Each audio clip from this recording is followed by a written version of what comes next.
Tapie gagne un nouveau répit pour le remboursement de l'arbitrage Adidas. Bernard Tapie s'est félicité jeudi du rejet de la demande de liquidation judiciaire de ses sociétés, mais doit encore batailler pour valider un délicat plan de remboursement des millions perçus en 2008 dans l'arbitrage de son litige avec le Crédit Lyonnais, qui lui vaut un renvoi en correctionnel. Le tribunal de commerce de Paris a rejeté jeudi la demande formulée par le parquet, qui souhaitait voir le plan de sauvegarde des holdings GBT, groupe Bernard Tapie, propriétaire du groupe de médias La Provence, et FIBT, financière immobilière Bernard Tapie, converti en une liquidation judiciaire immédiate afin d'honorer sa créance colossale. L'ex-patron de l'Olympique de Marseille, affaibli à 75 ans par un cancer de l'estomac, a en effet été définitivement condamné l'an dernier à rembourser à l'État les 404 millions reçus lors de l'arbitrage censé mettre un terme à son bras de fer avec le Crédit Lyonnais sur la revente d'Adidas en 1994, mais l'ancien ministre avait placé auparavant ses sociétés en procédure de sauvegarde, évitant toute saisie de ses biens. Une partie est déjà indisponible, puisque saisie dans le volet pénal de ce dossier tentaculaire, qui vaut à Bernard Tapie d'être renvoyé en correctionnel pour escroquerie et détournement de fonds publics. Le procès à Paris, dont la date n'a pas encore été fixée, doit se tenir au printemps 2019, selon une source proche du dossier. Pour la première fois, le parquet demandait cette liquidation en s'appuyant sur l'annulation, en avril, du plan initial de remboursement sur 6 ans proposé par Bernard Tapie. La Cour d'appel avait invalidé ce plan en fustigeant un défaut de financement, la procédure ne prévoyant aucune cession d'actifs susceptible de fournir des liquidités.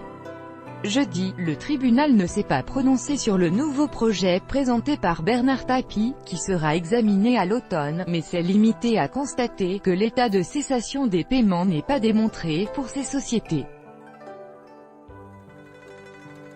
Le tribunal retient en effet que le rejet du plan initial, qu'il avait lui-même approuvé en juin 2017, ne met pas fin à la procédure de sauvegarde et qu'en conséquence les dettes nées antérieurement à l'ouverture de la procédure sont gelées tant que la procédure perdure. Selon la décision consultée par l'AFP, il a gagné du temps. Je suis extrêmement heureux pour au moins 3 raisons, a déclaré M. Tapie à l'AFP.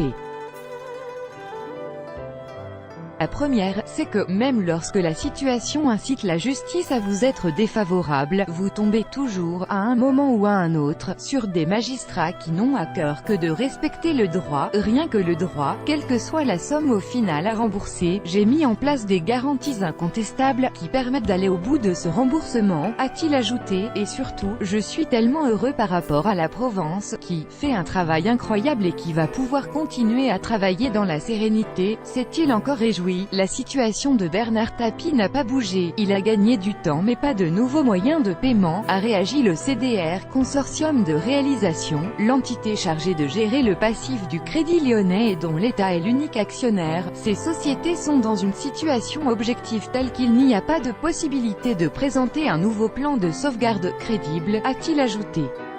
La liquidation est donc inévitable et incontournable, ce n'est qu'une question de temps. Selon le CDR, le montant que Bernard Tapie aura réellement à payer fait aussi l'objet d'un bras de fer judiciaire. Le CDR, qui estime devoir recevoir les 404 millions d'euros plus les intérêts générés jusqu'à fin 2015, a lancé un recours contre une décision qui a raboté sa créance de 117 millions d'euros.